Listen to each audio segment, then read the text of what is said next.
જય ગૌ માતા સભી સાથીઓ કો આજનો વિડીયો આપણો ગુજરાતીમાં રહેશે અને એક કોમેન્ટ એવી હતી કે આરહો આવી જવાથી આરહો ન આવે એના માટે શું કરવું. તો ઘણી વખત એવું થતું હોય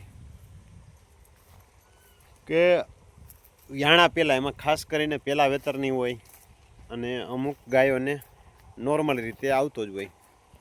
તેનું કારણ શું હોઈ શકે? તો કહેવાનો મતલબ આપણો એ છે કે અત્યારે જે પણ આપણે જે ફીડ ખવડાવીએ છીએ, એટલે કે જે ખોરાક ખવડાવીએ છીએ, જે ચારો ખવડાવીએ છીએ, એમાં ઘણા બધા ન્યુટ્રિશન ન હોય, એના કારણેથી એના પ્રશ્ન બને. પછી બીજા નંબરમાં આપણી ગાય છે, ભેંસ છે, એકને એક જગ્યાએ એકને એક ખીલે બાંધી રહેતી હોય, એના કારણે થઈ અને આવી સમસ્યાઓ સર્જાતી હોય. તો સારું એવું એનો મિનરલ મિક્સર જે પાવડર આવતો હોય એ ખવડાવવો જોઈએ. આવી ગયા પછી ખવડાવતા હોય, ન ખવડાવતા હોય, અને હજી ધારો કે વ્યાઈ ગઈ છે ને આરહો આવી ગયો હોય, તેના માટે થઈને શું કરવું, શું કાળજી રાખવી, શું ખવડાવવું અને શું ન ખવડાવવું, એ વિષય ઉપર આજે આપણે વાત કરવાના છે. આજે આપણે કોઈ પણ પ્રોડક્ટ કે કોઈ પણ વિશે વાત નથી કરવાની થતી કે આવી ગયા પછી આપણે ખવડાવવામાં શું કાળજી લેવી, શું તકેદારી લેવી, જેથી કરીને એ જે છે એમાં વધારો ન થાય અને કંટ્રોલમાં રહીએ અને ધીમે ધીમે ઓછું થવામાં થાય. તો વ્યાજણ થયા પછી જો આપને લાગતું હોય કે આરહો આવી ગયો છે, તો તેલેબિયા પાકવાળો એક પણ ખોરાક કોઈ ન દેવો જોઈએ.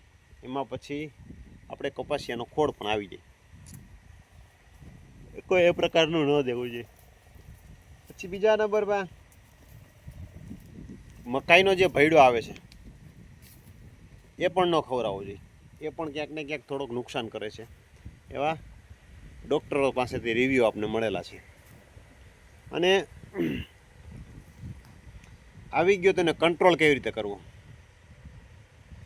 સફેદ માટી આવે છે, જે સફેદ માટી કે મુલતાની માટી જેવી સફેદ માટી ઘણી જગ્યાએ ઘણા બધા વિસ્તારોમાં નીકળતી હોય, તો એ માટીને ચારી અને પાણીનું રાબડું એકદમ જેવું કરી અને એ માટી એના અડરના ભાગમાં, એના આવના ભાગમાં જ્યાં જ્યાં આરહો હોય ત્યાં લગાવી દેવામાં આવે તો એ તાળ ઉતરી જવાનું સંભાવના રહે છે. ઘણા બધા રિઝલ્ટો આપણે જોયેલા છે અને ઘણા બધા એવા કેસ સોલ્વ થયેલા છે. પછી બીજા નંબરમાં વડલાના વડવાઈની જે આપણે કાપી આવ્યા, આ વડવાઈ આખી કાપી આવી અને 2-3 વડી ડોકમાં થઈ જાય. આપણે જે રીતે ગાયને કાંડું પહેરાવેલું હોય, આપણે જો આ ગાયને કેવી રીતે કાંડું છે પહેરાવેલું, એ રીતે ડોકમાં વીંટી અને ડોકમાં જે કાંઈ પહેરાવેલું હોય એને ડોકમાં એની સાથે બાંધી દેવાનું, એટલે કે વડવાઈ છૂટી ન પડે. પછી ત્રીજા નંબરમાં લીલા ધાણા છે એ ખવડાવવાનો પ્રયત્ન કરવાનો. લીલા ધાણાથી કેટલી હદે કંટ્રોલ થાય છે એવા આપણે મેસેજ છે. પછી ઓલું ગળી પાવડર આવતો, લિક્વિડ નહીં, પાવડર ફોર્મમાં આવતો, એ પણ લગાવવાથી કંટ્રોલ થાય છે. અલગ અલગ રીતે બધાના આ અનુભવ, જે કોઈ ગાય રાખતા હોય, ભેંસ રાખતા હોય, બધાના અનુભવના આધાર ઉપર કહું છું. અને ખાસ કરીને આપણે તો વડવાઈનો પ્રયોગ કરેલો છે અને એનાથી 1 અઠવાડિયામાં કંટ્રોલ થઈ ગયેલો છે. 1 અઠવાડિયામાં જ એનો કંટ્રોલ થઈ ગયેલો છે વડવાઈથી. એટલે ખાસ કરીને તમે પણ આવા જો ખતરાટ ન કર્યા હોય તો કરજો, જેથી કરીને ખ્યાલ આવે.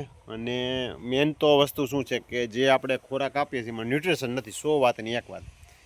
તો ન્યુટ્રિશનવાળો ખોરાક અથવા કોઈ પણ સારો એવો કંપનીનો પાવડર જે ન્યુટ્રિશન પૂરા પાડી શકતો હોય એવો કોઈ પણ સારો, કેમ કે મેં તો ટ્રાય કરેલી છે અને હું તો ઘણા બધા આપણે આગળ કહેતા આવ્યા છીએ ને આપણે આપેલો છે અને આપણે રિઝલ્ટ મળેલું છે. પણ તમને હું એમ નથી કહેતો કે આ કંપનીનો લ્યો કે આ કંપનીનો લ્યો. તમને જે યોગ્ય લાગે સારો ચિલેટેડ પાવડર તમે ખવડાવજો. એમાં જે તમને રિઝલ્ટ મળે એ સિલેક્ટ કરી અને હાલજો. અને એ ખવડાવવાથી પણ ખૂબ સારામાં સારું બેનિફિટ મળે છે. કેમ કે હાલના જે પાક છે એમાં પોષક તત્વો નથી એમ કહી દો પણ ચાલે. આપણે જે ખવડાવીએ એના કારણેથી ઘણી બધી અને બાંધેરિયાના કારણે ઘણી વખત એવું હોય છોડીને આપણે ચક્કર મરાવીએ, વોકિંગ કરાવીએ, એનાથી પણ ફાયદો થઈ શકે. તો ખાસ કરીને આશા રાખું છું કે તમને આ વિડીયામાં મારા દ્વારા મારી જાણકારીમાં જેટલી મારી પાસે છે માહિતી એ તમને આપવાનો પ્રયત્ન કર્યો. અને તમને યોગ્ય લાગ્યું હોય તો આ વિડીયો શેર કરજો, જેથી કરીને બીજા અન્ય પશુપાલકો, ગૌપાલકો એને જાણ થાય અને જે ખ્યાલ આવે, જે નવા હોય એના સુધી પણ વિડીયો પહોંચે. અને જો તમે ચેનલ ઉપર નવા હોય તો ચેનલને સબસ્ક્રાઈબ કરવાનું ન ભૂલાય. જય ગૌ માતા.